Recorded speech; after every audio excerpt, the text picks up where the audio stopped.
Nothing stands between man and the fulfillment of his dreams but facts, and facts are the creations of imagining. If man changes his imagining, he will change the facts. Man and his past are one continuous structure. This structure contains all of the facts which have been conserved and still operate below the threshold of his surface mind. For him, it is merely history. For him, it seems unalterable, a dead and permanently fixed past. But for itself, it is living. It is part of the living age. We cannot leave behind us the mistakes of our past, for nothing disappears. Everything that has been is still in existence. The past still exists, and it gives and still gives its results.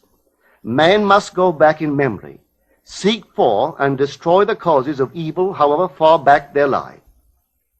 This going into the past and replaying a scene of the past in imagination as it ought to have been played the first time, I call revision. And revision results in repeal.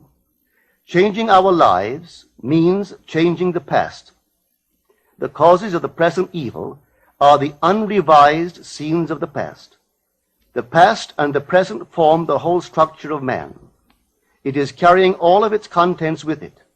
Any alteration of content will result in an alteration in the present and future. Live nobly, so that mind can store a past well worthy of recall. Should you fail to do so, remember, the first act of correction or cure is always revise.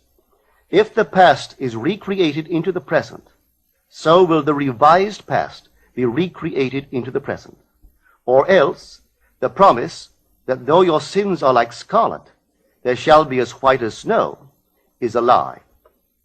The question may arise as to how, by representing others to ourselves as better than they really were, or mentally rewriting a letter to make it conform to our wish, or by revising the scene of an accident, the interview with the employer, and so on, could change what seems to be the unalterable facts of the past. But remember my claims for imagining. Imagining creates reality. What it makes, it can unmake. It is not only conservative, building a life from images supplied by memory. It is also creatively transformative, altering a theme already in being. The parable of the unjust steward gives the answer to this question. We can alter our world by means of a certain illegal practice, by means of a falsification of the facts, that is, by means of a certain intentional alteration of that which we have experienced. And all this is done in one's own imagination. This is a form of falsehood which not only is not condemned, but is actually approved in the gospel teaching. By means of such a falsehood, a man destroys the causes of evil and acquires friends. And on the strength of this revision, proves, judging by the high praise the unjust steward received from his master, that he is deserving of confidence.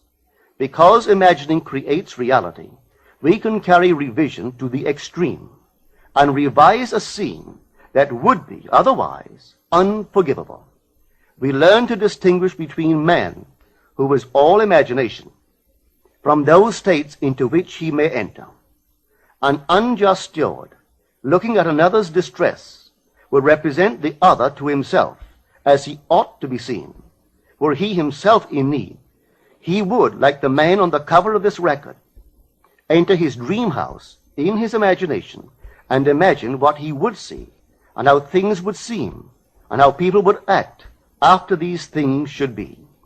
Then in this state he would fall asleep, feeling the way he would expect to feel under such circumstances.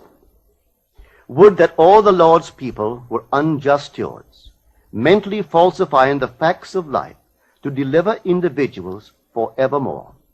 For the imaginal change goes forward until at length the altered pattern is realized on the heights of attainment.